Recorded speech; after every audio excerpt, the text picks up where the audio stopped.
अभी दीक्षा ली है मैंने, काफ़ी समय से आपसे मिलना चाह रहा था। तो दीक्षा मैंने अभी ली है 3 दिन पहले।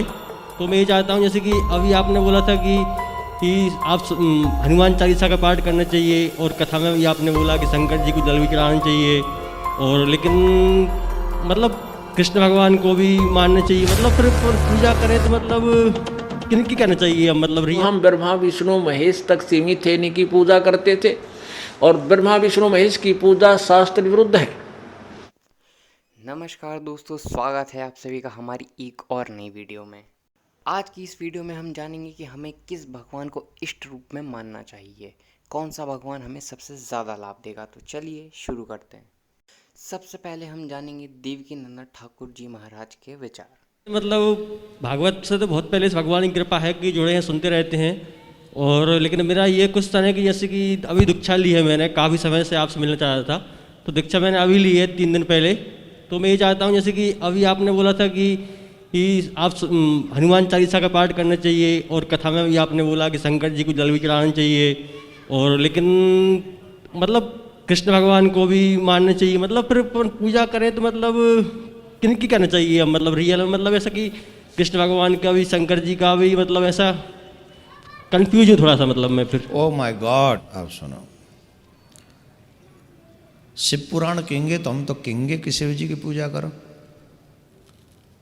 और अगर देवी भागवत कहेंगे तो हम तो कहेंगे अपनी कुल देवी की पूजा करो। नहीं, मैं तो पर डे अब विष्णु पुराण कहेंगे तो हम कहेंगे कि भाई भगवान विष्णु की पूजा करो।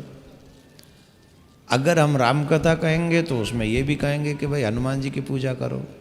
जिन लोगों को हमने दीक्षा दी है या जिन लोगों ने दीक्षा ली है, राम जी का मंत्र लेने वालों के लिए राम, कृष्ण जी का मंत्र लेने वालों के लिए कृष्ण, नारायण का मंत्र लेने वालों के लिए नारायण ही सर्वोपरि हैं, और उन्हीं में अधिक समय उनको लगाना चाहिए। ओ दीक्षा ले चुके हो तो दीक्षा ले चुके हो तो अब तो तुम्हारे पास कोई ऑप्शन नहीं है। अब तुम्हें शिव जी से, हनुमान जी से, इन सब से आप अपने आराध्य प्रिया कंस सरकार को, युगल सरकार को खूब नित्य भजो, उनकी पूजा करो, और उन्हीं में सभी देवी देवता बसे हुए हैं। तो जैसा कि आप लोग देख सकते हैं, यहाँ पे देवकीनंदन महाराज जी देवी देवताओं और भगवानों के सौदा किए जा रहे हैं। आइए अब जानते हैं संत रामपाल जी महाराज के विचार। गुरु गोविंद दोनों खड़े, किसके लागू पाए, बलिहारी गुरु आपना जिन गोविंद दियो मिला। उसी की तरफ संकेत, आपको उसी की तरफ ले जाया जाता है। अब उसके ज्ञान को उस पूर्ण ब्रह्म परमेश्वर के गुणों से परिचित करके आपकी रुचि उधर बढ़ाई जा रही है। अभी तक तो हम ब्रह्मा विष्णु महेश तक सीमित थे, इनकी पूजा करते थे, और ब्रह्मा विष्णु महेश की पूजा शास्त्र विरुद्ध है, शास्त्र विधि विरुद्ध है, क्योंकि ये स्वयं कहते हैं, इनको खुद ज्ञान नहीं भगवान कौन है, वो क्या पूजा करनी चाहिए, और वो कहते हैं मैं देवी की पूजा करता हूँ और हम इनकी पूजा कर रहे हैं। जबकि ब्रह्म से पूजा स्टार्ट होती है, ब्रह्म से साधना स्टार्ट होती है, और हमने पूजा करनी है पूर्ण ब्रह्म की, पूर्ण ब्रह्म की पूजा करनी है, और फिर हमारे शुभ संस्कार बनेंगे, शास्त्र अनुकूल संस्कार बन करके फिर ब्रह्मा विष्णु महेश जी के पास जाएंगे, वो हमें फल देंगे। अब जैसे हम कैसे साधना करते हैं और कैसी करनी चाहिए, कई भक्त आत्मा प्रथम बार सत्संग सुनते हैं और सुनते ही ये सोच लेते हैं कि ये रामपाल तो ब्रह्मा विष्णु महेश की आलोचना करता है, निंदा करता है, और ब्रह्मा विष्णु महेश की पूजा को मना करता है। नहीं, ये दास केवल इतनी प्रार्थना करता है कि जो साधना आप कर रहे हो वो शास्त्र विरुद्ध है, शास्त्र विधि त्याग के मनमाना आचरण है।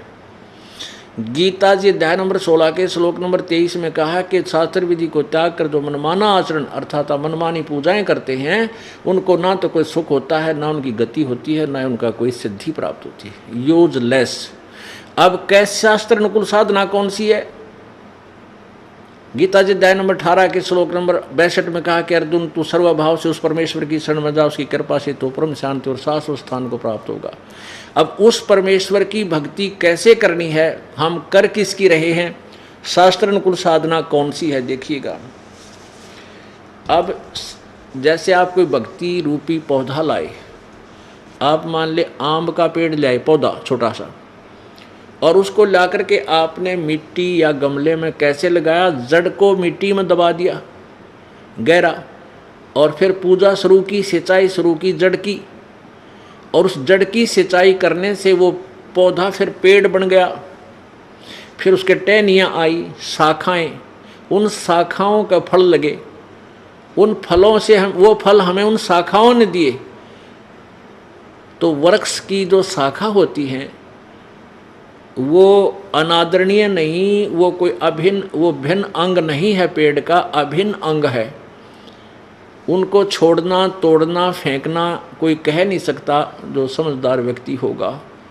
अब देखिएगा, ये शास्त्र अनुकूल पौधा, भक्ति रूपी पौधा ऐसे बीजना चाहिए, यानी शास्त्र साधना ऐसी है। देखिएगा, ये है एक, मान लिया हम पौधा लाए, शास्त्र अनुकूल साधना अर्थात सीधा बीजा हुआ भक्ति रूपी पौधा, ये तरीका है इसके बीजने का। ये परम अक्षर ब्रह्म, ये परमेश्वर है, कबीर देव है, कबीर जी हैं, सतपुरुष है, और ये जड़ है इस भक्ति रूपी पौधे की, पेड़ की, पौधे की।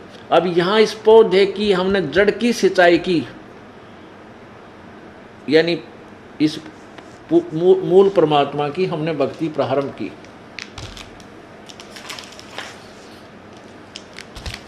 अब दूसरे शब्दों में ये देखिएगा, हमने परम अक्षर ब्रह्म की, हमने परम अक्षर ब्रह्म की पूजा शुरू की,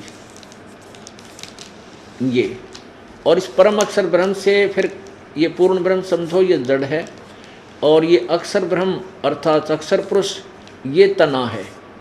इस जड़ से खुराक, फिर ये जो सिंचाई, ये पूजा, इस पूजा की फल कहाँ, यहाँ से शुरू हुआ और यहाँ गया तना में, फिर ये है डार, मोटी डार, इसको अक्षर ब्रह्म कहो या अक्षर पुरुष कहो, ये निकाल, और इसके ये तीन पुत्र हैं, रजगुण ब्रह्मा, सतगुण विष्णु, तमगुण शिवजी रूपी शाखा हैं। अब ये यहाँ सिंचाई, ये सारी खुराक जड़ से चली, और इन तीनों शाखाओं को फल लगे, यानी बड़ा हुआ पेड़, और फिर फल लगेंगे इन ब्रह्मा विष्णु महेश रूपी शाखाओं को। ये हमें फल देंगे उस समय जब हम इस पूर्ण ब्रह्म की पूजा करेंगे, इसकी सिंचाई करेंगे। शास्त्र कुल साधना है, इसकी भक्ति करने से हमारे शुभ संस्कार बनेंगे, और इस शुभ संस्कार फिर हमारे यहाँ आ जाएंगे ब्रह्मा विष्णु महेश के पास। ये बिना मांगे देंगे आपको, ये टहनी अपने आप लदपद हो जाएंगी। और आप क्या कर रहे हो, आप जी ऐसी पूजा कर रहे हो। आप जी ने क्या कर रखा है, इस भक्ति रूपी पौधे को उल्टा बीज रखा है। आपने क्या किया है, ब्रह्मा विष्णु महेश रूपी शाखाओं को तो जमीन में गाड़ दिया, मिट्टी में, और इनकी पूजा शुरू कर दी, और इस जड़ को छोड़ दिया जिसकी पूजा। ये शास्त्र विरुद्ध साधना है, ये शास्त्र विधि त्याग का ये मनमाना आचरण है जो आपको कोई लाभ नहीं दे सकता। ये साधना आप जी कर रहे हैं, ये समझ लीजिए। आपने रजगुण ब्रह्मा सतगुण विष्णु रूपी शाखाओं को तो इनकी तो पूजा शुरू कर दी, और ये जड़ छोड़ दी। आपने करना कैसे चाहिए था, आप जी ने ऐसे करना चाहिए था, ऐसे करना चाहिए था। अब ये दास क्या कहता है कि ये जो पूजा आप करें ब्रह्मा विष्णु महेश की, शास्त्र विधि त्याग कर मनमानी पूजाएं हैं, ये भक्ति रूपी पौधे को आप व्यर्थ कर रहे हो। आप केवल सीधा कर लीजिए, ऐसे कर लो बस, नथिंग एल्स। फिर देखना है पूजा करो परमेश्वर की, और यहाँ से आपके शुभ संस्कार ब्रह्मा विष्णु महेश के पास जाएंगे, अर्थात ये ब्रह्मा विष्णु महेश रूपी टहनियाँ लदपद होंगी फलों से, और फिर आपको लाभ, यही तरीका है परमात्मा से लाभ लेने का। तो इसमें इस दास ने कौन सी तो ब्रह्मा विष्णु महेश की निंदा कर दी, और कौन सा इनको छोड़ने को बता दिया। केवल जो अनभिज्ञ हैं, ज्ञान सुनते नहीं, छोटी सी बात सुनकर चिंगरजा हैं, 20 जगह जाकर बुराई कर देते हैं, वो आप तो दोषी हैं, और जनता के हृदय को मलिन करने के भी पापी होंगे, ताकि वो बेचारे यहाँ नहीं आ पाएंगे इसी द्वेष में, कि रामपाल तो निंदा करता है देवताओं की, नहीं, निंदा करता जीव कटिया महापुरुषों की। हम जिसकी जितनी पावर है, जिसकी जितनी सचिति है, वो ज्यों की तो उन्हीं की हिस्ट्री से, उन्हीं की जीवनी से पढ़कर सुना रहा है, दिखा रहा है, और कुछ अपनी तरफ से मिला नहीं रहा। और इसको जो निंदा कहता है वो कितना बुद्धिमान होगा आप समझ लेना।